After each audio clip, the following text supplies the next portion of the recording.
within 3 days if their child identifies as transgender, is involved in violence, or shares thoughts of self-harm. Under the policy, parents would also be notified if their child requests to use names, pronouns, athletic programs, bathrooms, or locker rooms that don't, quote, align with the student's biological sex or gender. Currently, the California Department of Education requires school districts to keep private such changes relating to students' gender status from parents or guardians. The 7-member board and a crowd of parents, teachers, and community members debated whether it was the parents' right to be notified or if the policy would put some students' safety in danger. A final vote on the policy is set for September 7th. Second parent says the books have highly inappropriate content. Fox 5's Denise Dillon is live in Cobb County tonight. Denise, as we can imagine, this has parents talking. It certainly does. That initial email was sent by principals from 20 different schools. It was vague. It did not even mention the titles of the books. But I found out this is one of them. 2 books pulled from school library shelves across Cobb County. The school district sent an email to parents saying the content is highly inappropriate and sexually explicit. This is one book, Me and Earl and the Dying Girl. It's about teens whose outlook changes after befriending a classmate with cancer. The other, Flamer, is about a boy who may be gay and struggling with self-hate. On the author's website, the recommended reading age for Flamer is 14 plus or with adult guidance. School officials say at least one of the books was found in 20 school libraries. A district spokesperson says, "We removed the books immediately, are in an ongoing investigation, and are committed to ensuring our students are taught with content in line with Georgia standards, board policy, and the law." Some parents appreciate the school taking action. It's just culturally and politically divisive. Like if it specifically is about gay and trans and issues, that is very sensitive to some religious cultures.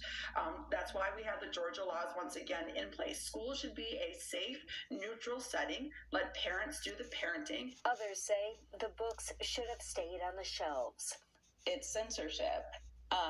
By pulling books off the library shelves that might cause panic or somebody might be upset about. It is not up to anyone else to decide what my children can read. Laura Judge, who is running for the school board, says she's heard from parents on both sides who want answers.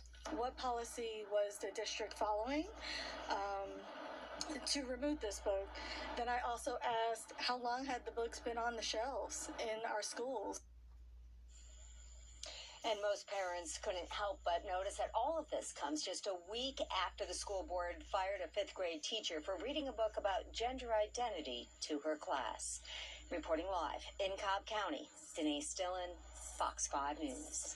Denise, parental rights. It's a very, very dangerous bill. So that's AB 665.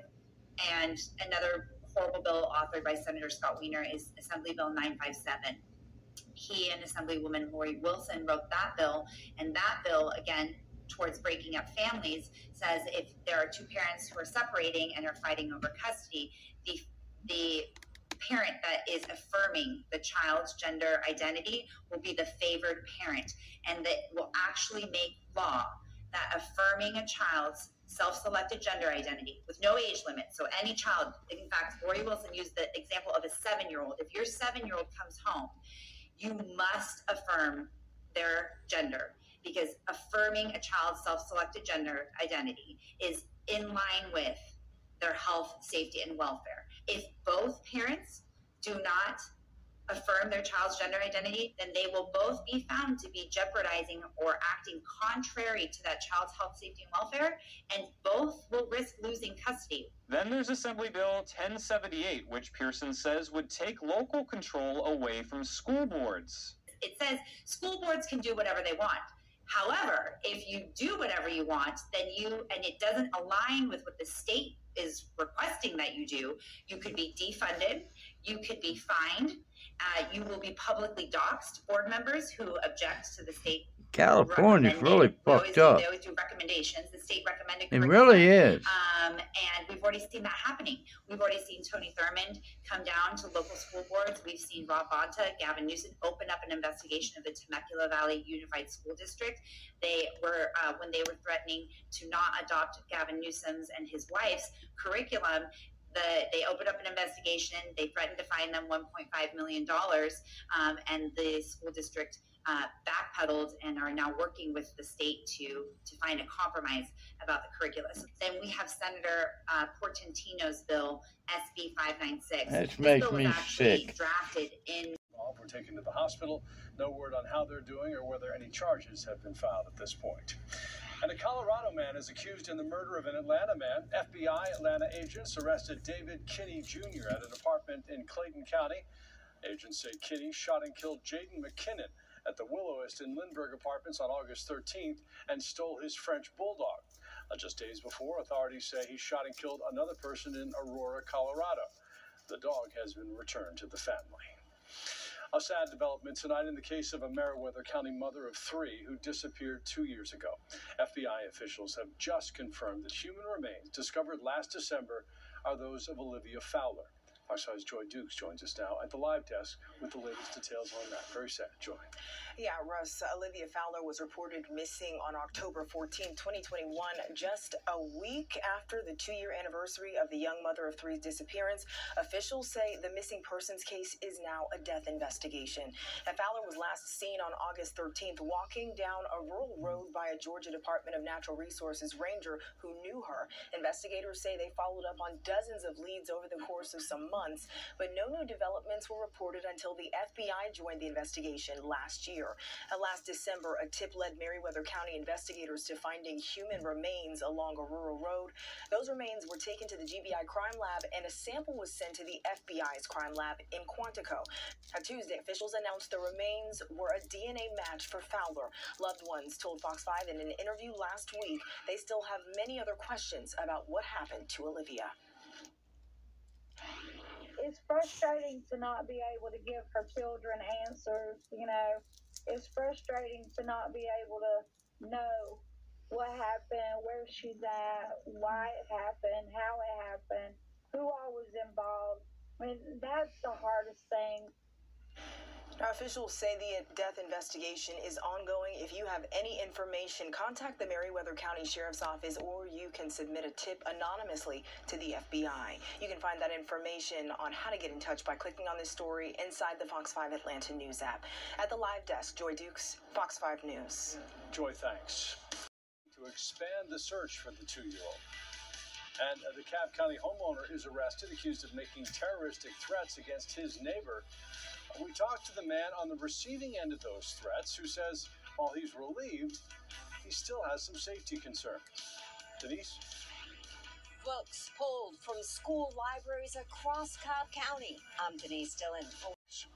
Well, tomorrow will be 1 week since little Josiah Mitchell disappeared, and today family members of the 2-year-old returned to the DeKalb County neighborhood where his father claimed that he was kidnapped in hopes of drumming up new leads in the case. Police say they consider the 2-year-old's father, Artavius North, a person of interest in the case. North told police he was driving out of an apartment complex when a group of armed men took the child. Police say they don't believe him. The young boy's maternal grandmother is now raising money to expand search efforts. Of 2 persons of interest, one of them seen pushing the stroller with the child inside you see there. Police say someone opened fire at the MARTA train station on Peachtree Street. No word on what led to that violence. Atlanta Mayor Andre Dickens is calling for an investigation into the death of 62-year-old Johnny Holman. Atlanta police say Holman was involved in a wreck on August 10th. Officers say when they tried to give him a citation, he resisted and an officer tased him. Once he was handcuffed, officers realized he was unresponsive, and Holman was rushed to the hospital where he later died.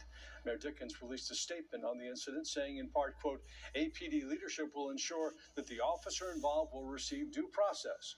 In the coming days, we will share the results of those findings and updates to the standard operating procedures of APD.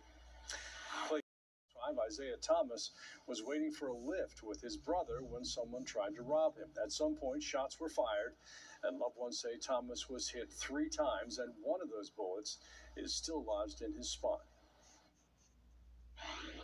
He is facing tonight, and hundreds of residents are still unaccounted for on the Hawaiian island of Maui.